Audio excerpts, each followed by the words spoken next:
Hello everyone. Welcome back to another episode of Schlegel's Bagels. Now this episode is a pretty special one because we're doing a full meal, and each dish is from a different period in time. Now the first dish is from ancient Rome. We have a loaf of bread, a block of English coastal cheddar, and some grapes. That's pretty much all you need. Now to prepare the appetizer, you're going to want to cut some slices of the bread, get some slices of cheese. Now I chose English coastal cheddar because English cheddar is very similar to what the kind of cheese that the Romans used back in their day. So I already cut some slices off, so I'm going to take a slice of bread. Then to get some cheese, I'm going to take right here, it's called a cheese slicer, I think. And I'm just going to cut myself a slice of cheese. You can just plop it on there.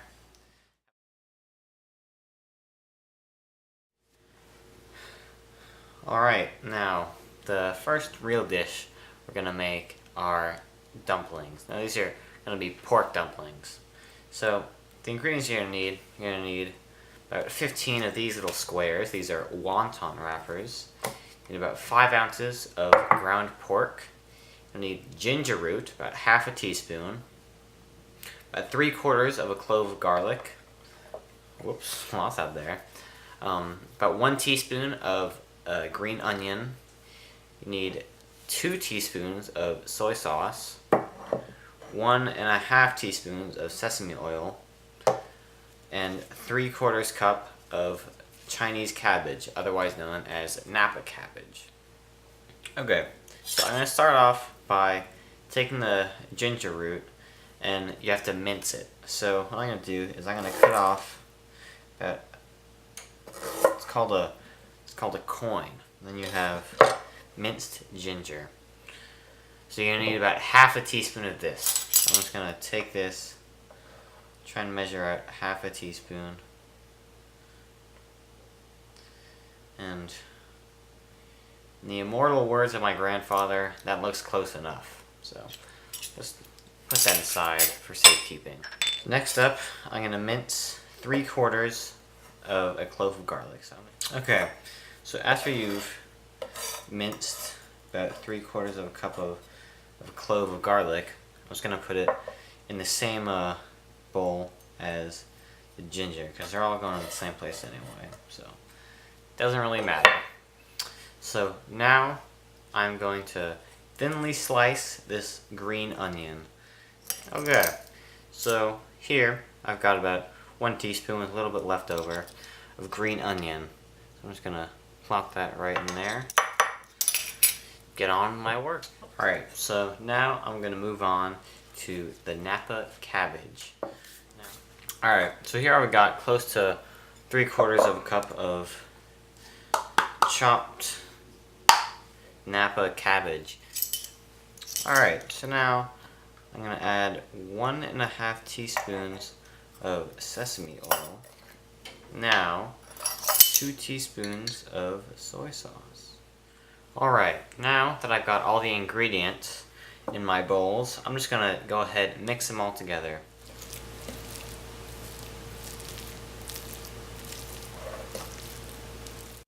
Alright, now, we're going to add the liquids. So to make a proper dumpling or wonton, you take a little meaty ball, a little bit less than that, and then you dip your fingers in the water and you line the edges with water. That allows the wonton wrappers to stick to each other so they can stay closed when you're steaming it. And I seem to have added a bit too much mixture, so that's why it's squeezing out at the edges. But I'll clean this one up and get back to you. So right now I've got some water heating up in the pan, and I'm going to put a bamboo steamer over the water. So when the water heats up and evaporates, the steam is going to come here and heat up the dumplings. The drink for tonight is hot chocolate, inspired by the Aztecs. But Aztec hot chocolate isn't the same as the hot chocolate we know today. So I'm going to take a spin on both of them and use Mexican style chocolate with a little bit of cinnamon chili. You're going to need 1 package of this and 1.5 cups of milk. Alright, and for the final dish, we're going to be making braised pork with apple.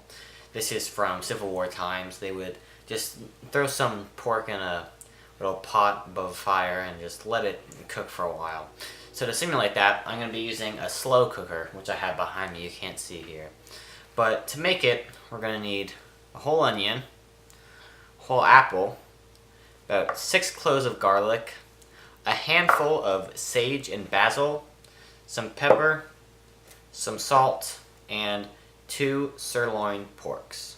Alright, so we're going to start off by cutting the onion into pieces. And the beauty about this dish is that the cuts don't have to be precise, they don't have to be fine. They just have to be cut.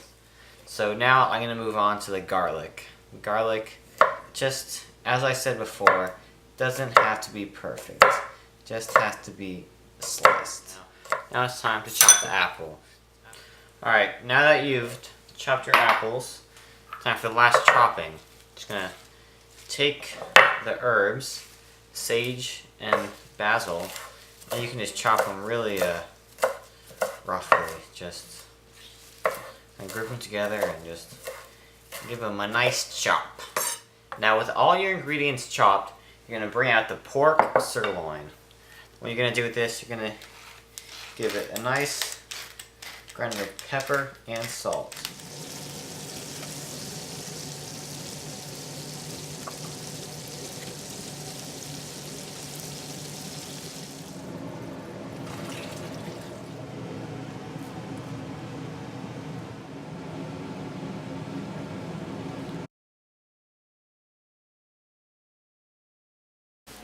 We're going to finish things off with a nice new cookie that I haven't tried to make yet.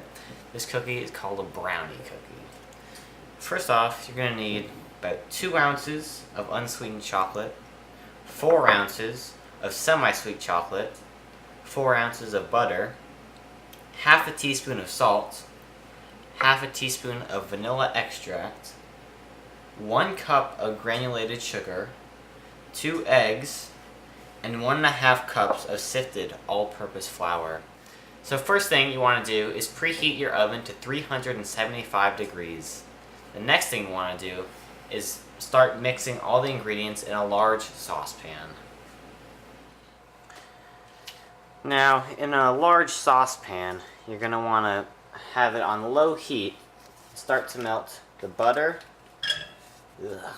and both of the chocolates. Now, once you have melted the butter and the chocolates, you're going to want to turn off the heat.